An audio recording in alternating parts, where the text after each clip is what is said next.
ఏండు ఎలా ఉన్నారో బ్రహ్మాండంగా ఉండే ఉంటారు. పెళ్లి కౌరు అటుకు వచ్చేయండి. ఓ పాల్మీ సొవ్విటాడేరంటే మన పెళ్లి కౌరులని చెప్పేస్తానండి. మన సత్యవారి పెళ్లి సందరండి.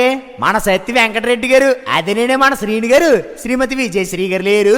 ఆప్యాయంగా అందరినీ పలకరించేస్తా ఉంటారు. వాళ్ళ ఏకైక కుమారుడు మన సాయిరామారెడ్డి పెళ్ళండి. మంచి మనసున్నాడు, సొగసైనుడు, నలుగురికి నచ్చేవాడు, నలుగురు మెచ్చేవాడండి. మరి మన సాయిరామారెడ్డిని చేసుకోబోయా సక్కన సొక్క ఎవరంటారా? మన కుతుకులూరు వాస్తవ్యులు, మన గుడిమెట్ల అచ్చిరెడ్డి గారు, శ్రీమతి వీరలక్ష్మి గారు లేరు. చూడమొచ్చటగా ఉంటారు. వాళ్ళ రెండో కుమార్తె మన లక్ష్మి అండి. కుటుంబ విలువలు తెలిసిన మంచి అమ్మాయి. ఎప్పుడు సిరినవ్వు సిందించే గడుసు పిల్లండు. మరి వీళ్ళిద్దరిగా పెద్దల వివాహం నిశ్చయించారండి. మరి పెళ్లి ఎప్పుడు అంటారా?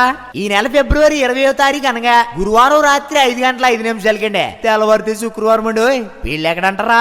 మన తూర్పు గోదావరి జిల్లా అనపర్తిలో ఎస్ఎన్ఆర్ ఏసీ ఫంక్షన్ హాల్ లేదు, అక్కడే అంగరంగ వైభవంగా జరగబోతుందండి. మరి భోజనాలు అంటారా?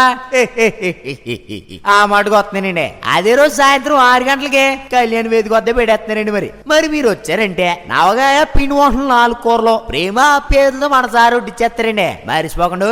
ఎన్ని పనులు ఉన్నా పక్కన సైడ్కి వచ్చారంటే జంటను చూడగానే మనసుకు ఉల్లాసం, ఒంట్లో ఉత్సాహం ఇట్టే వచ్చేద్దండి. మరి ఇదిగో మీరు రాకపోతే మాట వచ్చేద్దండి. ఇంకా చాలా పెళ్లి పనులు ఉన్నాయండి. మీరు బయలుదేరి వచ్చండి.